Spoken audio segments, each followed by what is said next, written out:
Hallelujah. യെശയ്യായുടെ പുസ്തകം 43 അധ്യായം 8 തിരുലിഖിതം. കണ്ണുണ്ടായിട്ടും കാണാതിരിക്കുകയും ചെവിയുണ്ടായിട്ടും കേൾക്കാതിരിക്കുകയും ചെയ്യുന്നവരെ എന്റെ അരികിൽ കൊണ്ടുവരുവിൻ എന്നരുളി ചെയ്ത സർവശക്തനായ ദൈവത്തിന്റെ നാമത്തിൽ നിങ്ങൾക്കേവർക്കും അഭിഷേകാഗ്നി ദൈവവചന ശുശ്രൂഷയിലേക്ക് സ്വാഗതം. Praise the Lord. ഇന്ന് നാം ചിന്തിക്കുന്ന വിഷയം ചെകിടരെ കേൾക്കുവിൻ എന്നുള്ളതാണ്. യെശയ്യായുടെ പുസ്തകം 42 അധ്യായം 18 19 തിരുലിഖിതങ്ങൾ. ബധിരരെ കേൾക്കുവിൻ, അന്ധരെ നോക്കിക്കാണുവിൻ, എന്റെ ദാസനല്ലാതെ ആരുണ്ട് ഇവിടെ കുരുടനായി. പ്രിയപ്പെട്ട ദൈവമക്കളെ, ഈ ഒരു മണിക്കൂറിൽ ദൈവരാജ്യത്തിന്റെ ഉന്നതമായ വെളിപാടുകൾക്ക് വേണ്ടി നമുക്ക് ദാഹിക്കാം. ദൈവരാജ്യത്തിന്റെ ആത്മാവ് വ്യാപരിക്കുമ്പോൾ യെശയ്യാ പ്രവചനത്തിൽ 35 അധ്യായം 4 മുതലുള്ള വാക്യങ്ങൾ നമ്മൾ വായിക്കുന്നു. ഭയപ്പെട്ടിരിക്കുന്നവരോട് പറയുവിൻ, ഭയപ്പെടേണ്ട, ധൈര്യമായിരിക്കുവിൻ. ഇതാ നിങ്ങളുടെ ദൈവം പ്രതിഫലവുമായി വന്ന് നിങ്ങളെ രക്ഷിക്കുന്നു. അപ്പോൾ അന്ധരുടെ കണ്ണുകൾ തുറക്കപ്പെടും. അപ്പോൾ മുടന്തൻ മാനിനെ പോലെ കുതിച്ചാടും. ദാഹിച്ചിരുന്ന ഭൂമി അരുവികളായി മാറും. വലിയ വിടുതലിന്റെ സന്തോഷ വാർത്ത ദൈവത്തിന്റെ ആത്മാവ് വ്യാപരിക്കുന്ന ഇടങ്ങളിൽ സംഭവിക്കുന്നു എന്ന് വിശുദ്ധ ലിഖിതങ്ങളിലൂടെ നമുക്കായി വെളിപ്പെടുത്തപ്പെട്ടിരിക്കുകയാണ്. ഈ കഴിഞ്ഞ നാളുകളിൽ അഭിഷേകാഗ്നി പ്രോഗ്രാം കണ്ടുകൊണ്ടിരുന്നപ്പോൾ ആയിരക്കണക്കിന് കുടുംബങ്ങളിൽ യെശയ്യാ 35 അധ്യായം 4 മുതലുള്ള വിടുതലിന്റെ സദ്വാർത്ത അന്വർത്ഥമായിട്ടുണ്ട്. 1-2 അനുഭവങ്ങൾ നിങ്ങളുടെ ശ്രദ്ധയിലേക്ക് കൊണ്ടുവരാം. ആലപ്പുഴയിൽ നിന്ന് പ്രിൻസി സിജോ എഴുതുന്നു, ലോകമെമ്പാടുമുള്ള ദൈവജനത്തിന് വലിയ ആശ്വാസത്തിന്റെയും സമാധാനത്തിന്റെയും അഭിഷേകമിറക്കുന്ന അഭിഷേകാഗ്നി ദൈവവചന ശുശ്രൂഷ ഞങ്ങളുടെ കുടുംബത്തിന് രക്ഷയുടെ അനുഭവത്തിന്റെ നിമിഷങ്ങളാണ്. എൻ്റെ ഒരു അനുഭവം നിങ്ങളോട് ഞാൻ പങ്കുവെക്കുകയാണ്. ആലപ്പുഴയിലാണ് ഞങ്ങൾ താമസിക്കുന്നത്. എൻ്റെ ഭർത്താവ് സിജോ ആഹാരം കഴിച്ചാൽ ഉടനെ ഛർദിക്കുന്ന ഒരു പ്രത്യേക രോഗത്തിന് അടിമയായിരുന്നു. എൻ്റെ ഭർത്താവിൻ്റെ അസുഖം തുടങ്ങിയിട്ട് ഏകദേശം 10 വർഷത്തിലധികമായി. കുറെ നാൾ ഞങ്ങളിത് സഹിച്ചു നടന്നു. കൂടിക്കൂടി വന്നപ്പോൾ ഞങ്ങൾ നിരവധി ഹോസ്പിറ്റലുകളിലേക്ക് ചികിത്സ തേടിപ്പോയി. എന്നാൽ ചികിത്സയിൽ എന്താണ് രോഗമെന്ന് കണ്ടുപിടിക്കാൻ കഴിഞ്ഞില്ല. സാമ്പത്തിക ഞെരുക്ക നിമിത്തം ഞങ്ങൾക്ക് ഡോക്ടറെ കാണാൻ അധികം നിവൃത്തിയില്ലാതായി. ഈ അസുഖവും സഹിച്ച് എൻ്റെ ഭർത്താവ് നരകിക്കുകയായിരുന്നു. അങ്ങനെ ഇരിക്കുമ്പോൾ ഷാലോം ചാനലിൽ അഭിഷേകാഗ്നി പ്രോഗ്രാമിന്റെ സമയത്ത് ദൈവരാജ്യത്തിന് ശക്തി വ്യാപരിക്കുന്നതായി അനേകം ആളുകൾ പറയുന്നത് കേട്ടു. ഞങ്ങളും കുടുംബസമേതം ഈ പരിപാടിയിൽ കണ്ണുനീരോടെ പങ്കെടുക്കാൻ തുടങ്ങി. കത്തിച്ച മെഴുകുതിരിയുടെ വെട്ടത്തിൽ 2 മാസത്തിലധികമായി എൻ്റെ ഭർത്താവിന്റെ സൗഖ്യത്തിന് വേണ്ടി കുടുംബം മുഴുവൻ അഭിഷേകാഗ്നി പ്രോഗ്രാമിന്റെ സമയത്ത് കരഞ്ഞു പ്രാർത്ഥിച്ചു. അത്ഭുതമെന്ന് പറയട്ടെ, 2.5 മാസമായപ്പോഴേക്കും എൻ്റെ ഭർത്താവ് 10 വർഷമായി നരകിച്ചുകൊണ്ടിരുന്ന ആ രോഗത്തിൽ നിന്ന് പരിപൂർണമായി സൗഖ്യം പ്രാപിച്ചു. ഇന്ന് എൻ്റെ ഭർത്താവിന് രോഗപീഠകളുടെ ബന്ധനം ഒട്ടും തന്നെ ഇല്ല. ആലപ്പുഴയിൽ നിന്ന് പ്രിൻസി സിജോ യേശുവിന്റെ നാമത്തിൽ ഈ ഒരു അത്ഭുതത്തെ സാക്ഷ്യപ്പെടുത്തുകയാണ്. പ്രിയപ്പെട്ട സഹോദരങ്ങളെ, അതാണ് യെശയ്യാ 35 അധ്യായം 4 മുതലുള്ള വാക്യങ്ങളിൽ. ഭയപ്പെട്ടിരിക്കുന്നവരോട് പറയുവിൻ, ഭയപ്പെടേണ്ട, ധൈര്യമായിരിക്കുവിൻ. ഇതാ നിങ്ങളുടെ ദൈവം പ്രതിഫലവുമായി വന്ന് നിങ്ങളെ രക്ഷിക്കുന്നു. 2 കരങ്ങൾ സ്വർഗത്തിലേക്ക് ഉയർത്താം. എല്ലാവരും ഇപ്പോൾ എഴുന്നേറ്റ് നിൽക്കട്ടെ. അനേകം ആളുകൾ ഈ സമയം ഒരുപാട് ഭയഭക്തികളോടെ പ്രാർത്ഥിക്കുന്ന അത്ഭുതത്തിന്റെ മണിക്കൂറുകളാണ്. മകനെ, മകളെ, ഒരുപക്ഷെ നീ ഇന്ന് ആദ്യമായിട്ടായിരിക്കാം ഈ അഭിഷേകാഗ്നി പ്രോഗ്രാമിൽ പങ്കുചേരുന്നത്. ഒരുപക്ഷെ നീ കുറച്ച് നാളുകളായി ഒരു കാര്യത്തിന് വേണ്ടി അഭിഷേകാഗ്നി പ്രോഗ്രാമിന്റെ സമയത്ത് തീഷ്ണതയോടെ പ്രാർത്ഥിച്ചുകൊണ്ടിരിക്കുന്ന ഒരു വ്യക്തിയാകാം. വിശ്വാസമുള്ളവനോ വിശ്വാസം ഇല്ലാത്തവനാകട്ടെ, അനുഭവമുള്ളവനോ അനുഭവം ഇല്ലാത്തവനാകട്ടെ, ഒരുപക്ഷെ ഒരല്പം ആത്മീയമായി മങ്ങി വിശ്വാസം പ്രകാശം മങ്ങി, തീഷ്ണത കുറഞ്ഞ് ഒരു മരവിപ്പിന്റെയും മന്ദതയുടെയും പിടിയിലമർന്ന സാഹചര്യമായിരിക്കാം. എന്തുമാകട്ടെ, ഇപ്പോൾ കർത്താവിന്റെ സന്നിധി ഹൃദയം തുറക്കണം. ഒരുപക്ഷെ നീ രോഗിയായി കിടക്കയിൽ തന്നെ കിടക്കുന്ന ഒരു സാഹചര്യമാകാം. ഒരുപക്ഷെ രോഗിയായി കൈയും കാലും അനക്കാൻ പറ്റാതെ തളർന്നു കിടക്കുന്ന അവസ്ഥയായിരിക്കാം. ഒരുപക്ഷെ മരണാസന്നനായി മരണത്തോട് മല്ലടിച്ചുകൊണ്ടിരിക്കുന്ന ഒരു സാഹചര്യമാകാം. ഏത് നിമിഷത്തിലേക്കും ദൈവത്തിന്റെ അത്ഭുത ശക്തി ഇറക്കാൻ ദൈവത്തിന് കഴിയും. പ്രഭാഷകൻ 11:21 ദരിദ്രനെ സമ്പന്നനാക്കാൻ കർത്താവിന് ഒരു ക്ഷണം മാത്രം മതി. എല്ലാവരും കരങ്ങൾ ഉയർത്തി സ്തുതിക്കട്ടെ. ഹല്ലേലൂയ, ഹല്ലേലൂയ, ഹല്ലേലൂയ. ഓ ദൈവമേ, ക്ഷീണത്താലും ഭാരങ്ങളാലും രോഗപീഠകളാലും മനോവിഷമങ്ങളാലും കണ്ണുനീരിൽ കുതിർന്നിരിക്കുന്ന ഓരോ ജീവിതങ്ങളിലേക്കും അങ്ങയുടെ നാമത്തിന്റെ അതിശയ സൗഖ്യം, അതിശയ ശക്തി, അതിശയ വിടുതൽ ഇപ്പോൾ സ്വർഗത്തിൽ നിന്നും അവിടുന്ന് സമൃദ്ധമായി വർഷിക്കണമേ. Hallelujah, hallelujah. യേശുവിന്റെ നാമത്തിൽ രോഗത്തിന്റെ കെട്ടുകൾ അഴിയട്ടെ. യേശുവിന്റെ നാമത്തിൽ അവിശ്വാസപ്പെടാൻ വിട്ടുപോകട്ടെ. യേശുവിന്റെ നാമത്തിൽ കുടുംബ കലഹത്തിന്റെ അരൂപികൾ ഛിന്നഭിന്നമായി പോകട്ടെ. യേശുവിന്റെ നാമത്തിൽ കുഞ്ഞുങ്ങൾ സൗഖ്യം പ്രാപിക്കട്ടെ. യേശുവിന്റെ നാമത്തിൽ ബുദ്ധിശക്തി തെളിഞ്ഞു വരട്ടെ. യേശുവിന്റെ നാമത്തിൽ ഓരോ കുടുംബങ്ങളും പ്രാർത്ഥനയുടെ അരുവി നിറയട്ടെ. ഓ ദൈവമേ, പ്രാർത്ഥിക്കാനും ദൈവത്തെ ആരാധിക്കാനും ദൈവത്തെ വിളിച്ചപേക്ഷിക്കാനും തടസ്സമുണ്ടാക്കി ദൈവവചന ശുശ്രൂഷകളിലും പ്രാർത്ഥനാ സമയത്തും കുടുംബങ്ങളിൽ കലഹവും പീഡയും വിഷമവും സങ്കടവും ഉണ്ടാക്കുന്ന തടസ്സത്തിന്റെയും അന്ധകാര പീഡകളുടെയും എല്ലാ അരൂപികളെയും നസറേനായ യേശുവിന്റെ നാമത്തിൽ ശാസിക്കുന്നു. തിരുസഭയ്ക്ക് നൽകിയിരിക്കുന്ന പൗരോഹിത്യത്തിന്റെ അധികാരം ഉപയോഗിച്ച് പിതാവിന്റെയും പുത്രന്റെയും പരിശുദ്ധാത്മാവിന്റെ നാമത്തിൽ തടസ്സങ്ങളുടെയും രോഗപീഠകളുടെയും തഴക്കദോഷങ്ങളുടെയും എല്ലാ പാപദുരാത്മാക്കളെയും യേശുവിന്റെ നാമത്തിൽ ശാസിക്കുന്നു. ദുരാത്മാക്കളെ വിട്ടുപോവുക. ഹല്ലേലൂയ, ഹല്ലേലൂയ, ഹല്ലേലൂയ, ഹല്ലേലൂയ. പരിശുദ്ധാത്മാവിന്റെ ശക്തി നിറയട്ടെ. വിശ്വാസത്തിന്റെ അഭിഷേകം നിറയട്ടെ. ഉണർവിന്റെ കൃപ നിറയട്ടെ. Hallelujah, hallelujah.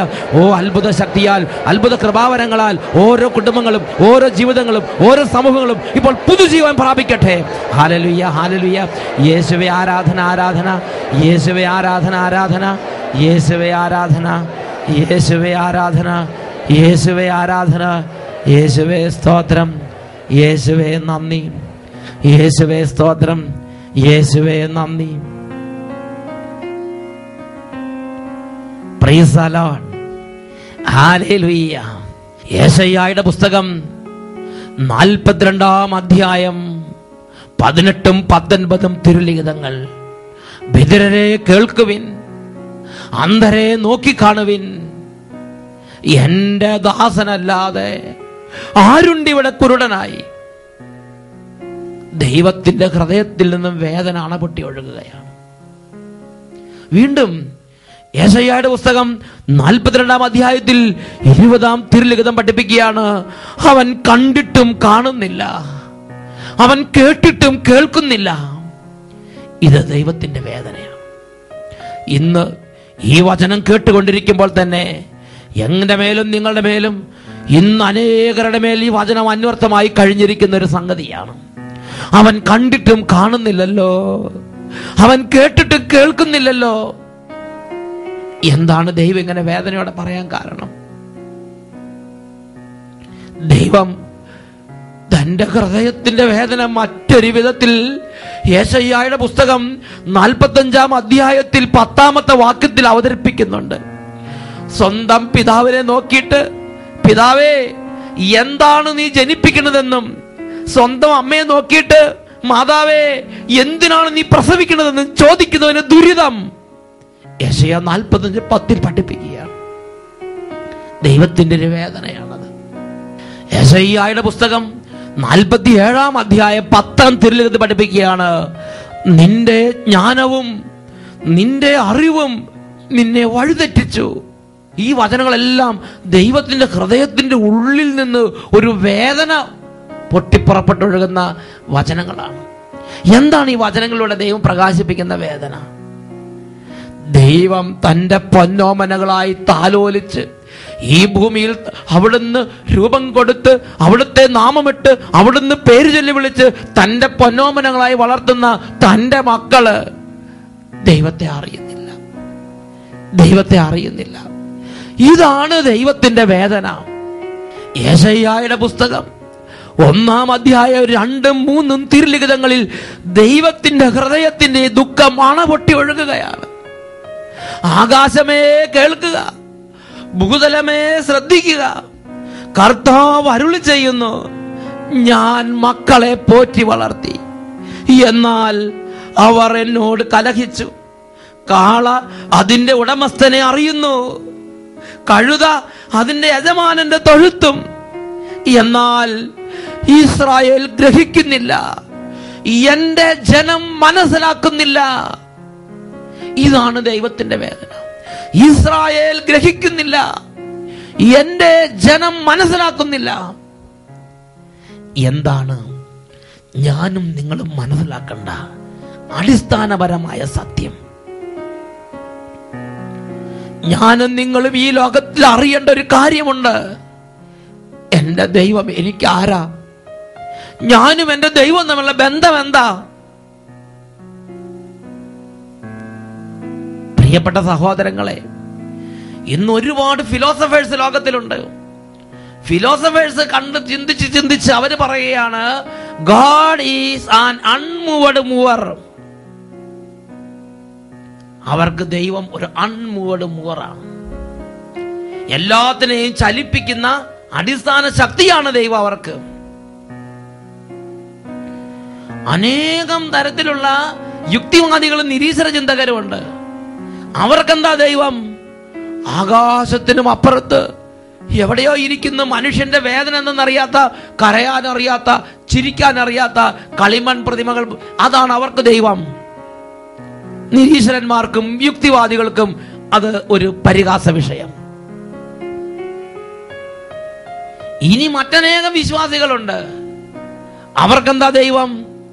അവർക്ക് ദൈവം എന്ന് പറയുന്നത് അവരുടെ വേദനയോ കഷ്ടതയോ എന്തെങ്കിലും പ്രത്യേക ഞെരുക്കമോ വരുമ്പോൾ ഉടനെ അവരുടെ കാര്യം നടത്താനുള്ളയാള്. തരക്കെടില്ല, കുഴപ്പമില്ല, നല്ലതാണ്. ഉദാഹരണത്തിന് ഞാൻ ഓർക്കുന്നുണ്ട് ചിലരുടെ ഭക്തിയെക്കുറിച്ച് ഒരു പ്രതിപാദനം. അതായത് ഒരു കള്ളൻ ഒരു വീട്ടിൽ ചെന്ന് വലിയൊരു കൊന്നത്തെങ്ങൽ കയറി അങ്ങനെ തേങ്ങ പറിച്ച് ഇങ്ങനെ ചാക്കിലേക്ക് ഇട്ടുകൊണ്ടിരിക്കുകയാണ്.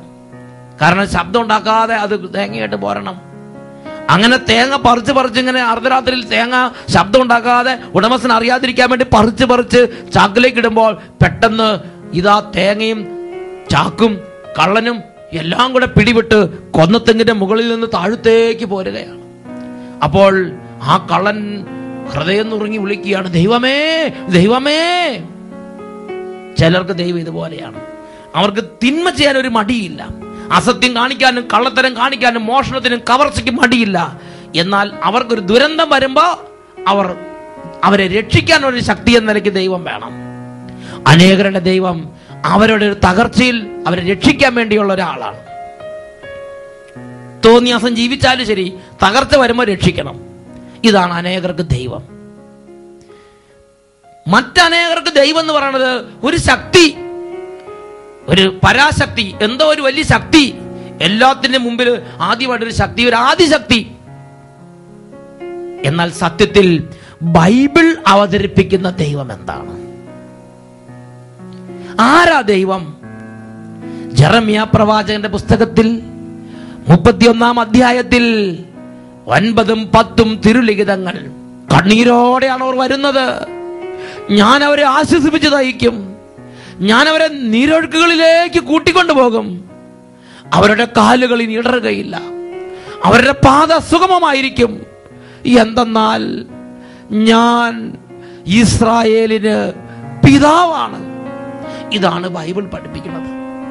ദൈവം ഒരു ശക്തിയല്ല, ദൈവം എങ്ങോ മറഞ്ഞിരിക്കുന്ന എന്തോ ഒരു സങ്കല്പവുമല്ല. ദൈവം ഇസ്രായേലിന് പിതാവാണ്. ദൈവം എനിക്ക് പിതാവാണ്. ദൈവം നിനക്ക് പിതാവാണ്. ദൈവം നമ്മുടെ അപ്പൻ. ദൈവത്തെ നോക്കി അപ്പാ, ദൈവത്തെ നോക്കി പിതാവേ, ദൈവത്തെ നോക്കി ആബാ എന്ന് വിളിക്കാൻ മാത്രം നമ്മളെ ഉയർത്തിയ സ്നേഹമുള്ള നമ്മുടെ പിതാവാണ് ദൈവം. വിശുദ്ധ ലിഖിതം പഠിപ്പിക്കുകയാണ്. പ്രിയപ്പെട്ട സഹോദരങ്ങളെ, എൻ്റെ ജീവിതത്തിൽ ഒരു സംഭവം ഞാൻ ഓർമ്മിക്കുകയാണ്. 4ാം ക്ലാസ്സിൽ പഠിക്കുന്ന കാലം, ക്ലാസ്സിൽ ഫസ്റ്റായി പാസ്സാകുകയാണ്. സ്കോളർഷിപ്പ് പരീക്ഷയ്ക്ക് വേണ്ടി എൻ്റെ പേര് തിരഞ്ഞെടുക്കപ്പെട്ടു. ഞാൻ നന്നായിട്ട് ഒരുങ്ങി. അങ്ങനെ ഞങ്ങളുടെ പരിസര പ്രദേശത്തുള്ള പട്ടണത്തിൽ സ്കോളർഷിപ്പ് പരീക്ഷ എഴുതാൻ പോവുകയാണ്. 1 മണിക്കൂറിലധികം നടക്കണം. എന്നാലും ശരി, വെളുപ്പിന് എഴുന്നേറ്റു. 2 ദിവസം നന്നായിട്ട് പഠിച്ചു ഒരുങ്ങി വെളുപ്പിന് എഴുന്നേറ്റ് കുളിച്ച് റെഡിയായി സമയത്തിന് മുമ്പേ ഹോൾ ടിക്കറ്റുമായി പരീക്ഷ ഹാളിലെത്തി. പരീക്ഷ എഴുതി. പരീക്ഷയിൽ വളരെ ശ്രദ്ധിക്കുന്ന ഒരു കുട്ടിയായിരുന്നത് കൊണ്ട് തലേദിവസം കാര്യമായിട്ട് അധികം ഭക്ഷണം കഴിക്കാൻ ശ്രദ്ധിച്ചിരുന്നില്ല. അന്ന് രാവിലെയും കാര്യമായിട്ട് ഭക്ഷണം കഴിക്കാൻ ശ്രദ്ധിച്ചിട്ടില്ല. ഓരോ കാലിച്ചായ കുടിച്ച് അങ്ങനെ പോയിരിക്കുകയാണ്. അങ്ങനെ ഉച്ചയ്ക്കും ഭക്ഷണം കഴിക്കാൻ ശ്രദ്ധിച്ചില്ല. ഉച്ച കഴിഞ്ഞ് പരീക്ഷയുണ്ട്. ഉച്ചയ്ക്കും അധികം ഭക്ഷണം കഴിക്കാൻ നിന്നില്ല. പിന്നെയും പഠിക്കണം, എനിക്കൊരൊറ്റ ജ്വരം മാത്രമേ ഉള്ളൂ, സ്കോളർഷിപ്പ് നേടണം. അതിനുവേണ്ടി പഠിച്ച് ഏകാഗ്രതയോടെ അത് മാത്രം കോൺസെൻട്രേറ്റ് ചെയ്തിരിക്കുന്ന സമയമാണ്. അങ്ങനെ 2 പരീക്ഷ രാവിലെ എഴുതി, ഉച്ച കഴിഞ്ഞ് എഴുതി. 4 മണിക്ക് പരീക്ഷ കഴിഞ്ഞ് പോരുമ്പോൾ ആ പ്രദേശത്ത് ഞങ്ങളുടെ വീടിൻ്റെ അടുത്തുള്ള കുട്ടികളുടെ കൂടെ ഞാൻ പോരുകയാണ്. അവർ 8ലും 10ലും ഒക്കെ പഠിക്കുന്ന കുട്ടികളാണ്. അവരുടെ കൂടെ 4ാം ക്ലാസ്സുകാരനെ ഞാനിങ്ങനെ കോരുകയാണ്.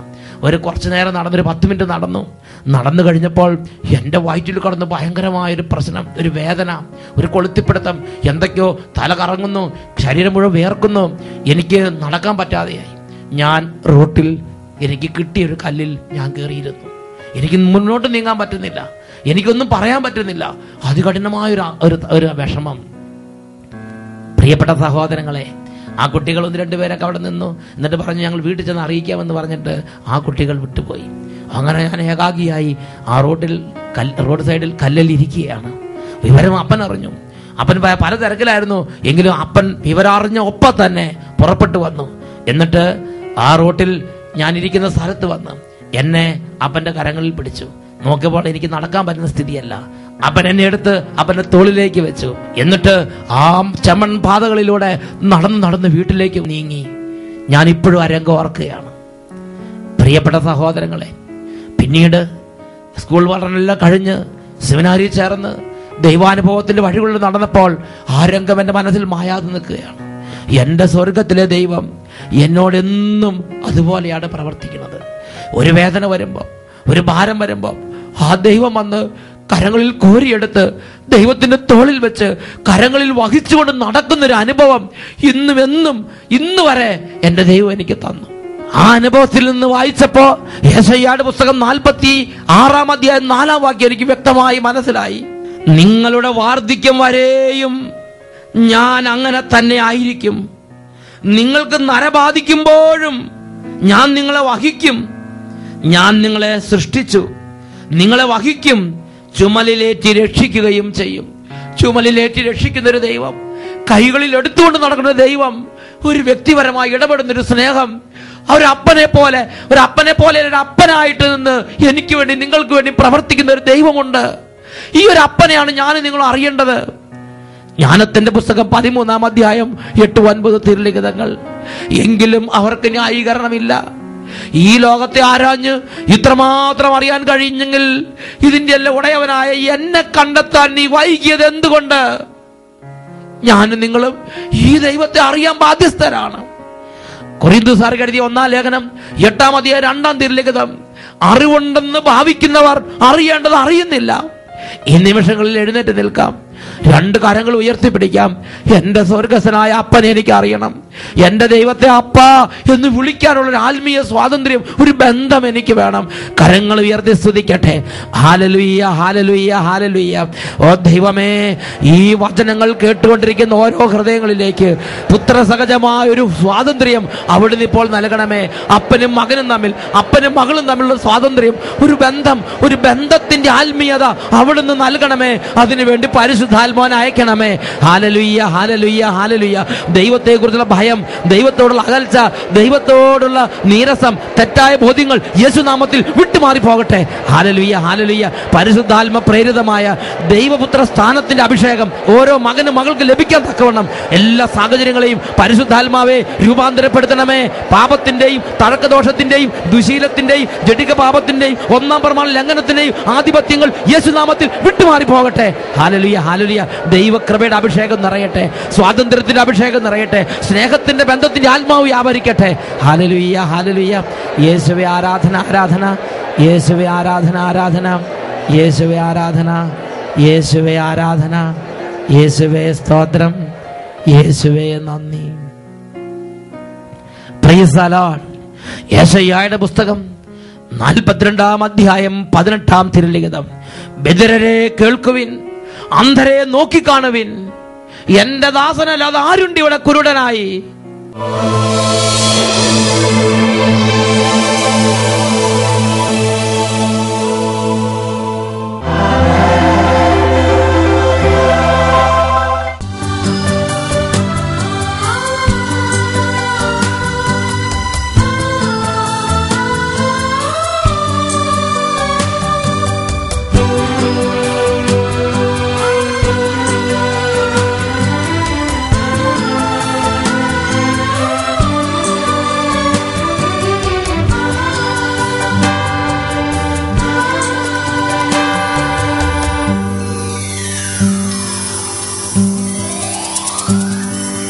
പറുദീസ മുഴുവൻ ഹൃദയത്തിനേകുന്ന പരിശുദ്ധ കാരുണ്യമേ, പരിശുദ്ധാത്മാവിനെ സദയം പകരുന്ന പരമോന്നത സൗഭാഗ്യമേ, മരുന്നല്ല ലേപനമല്ല നിൻ കാരുണ്യ തിരുവോസ്തിയാണെന്റെ പുണ്യം,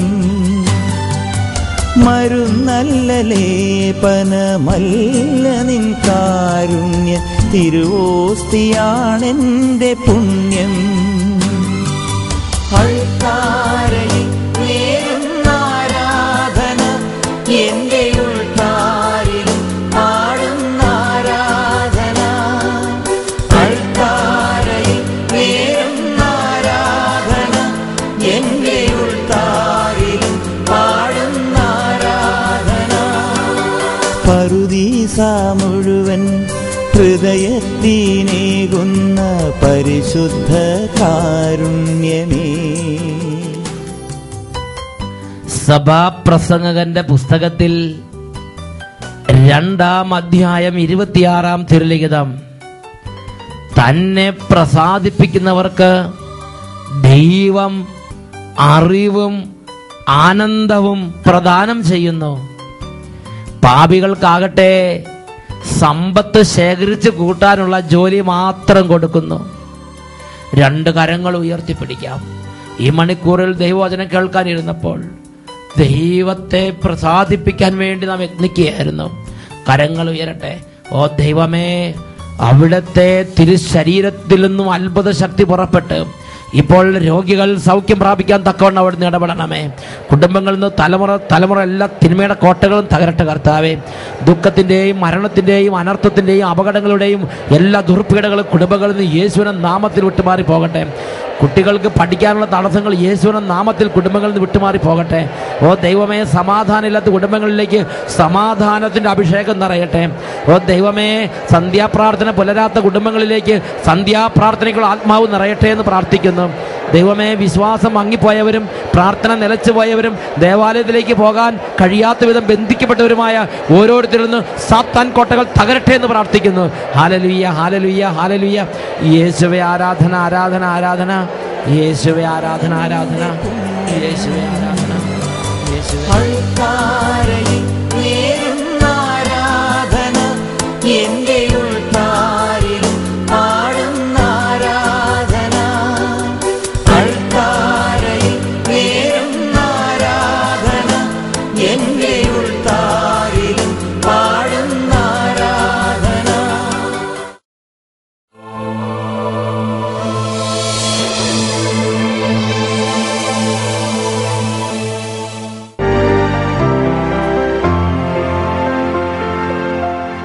എൻ്റെ പേര് സിസ്റ്റർ ജീന, തൃശ്ശൂരിൽ നിന്ന് വരുന്നു. 2000 ഒക്ടോബർ 30 എൻ്റെ സ്വരം പോയതാണ്. ഒരു തലകറങ്ങി വീണതിനെ തുടർന്ന് കട്ടിലമ്മ തട്ടി ഈ വശം അടിച്ചു വീണു. അതിനെ തുടർന്ന് 10 വർഷമായിട്ട് എനിക്ക് സ്വരമില്ല. കുറേയധികം ചികിത്സകളൊക്കെ ചെയ്തു. ഞാൻ പഠിപ്പിക്കുന്ന ഒരു സിസ്റ്ററാണ്, ഇപ്പോൾ ലീവ് എടുത്തിരിക്കുകയാണ്.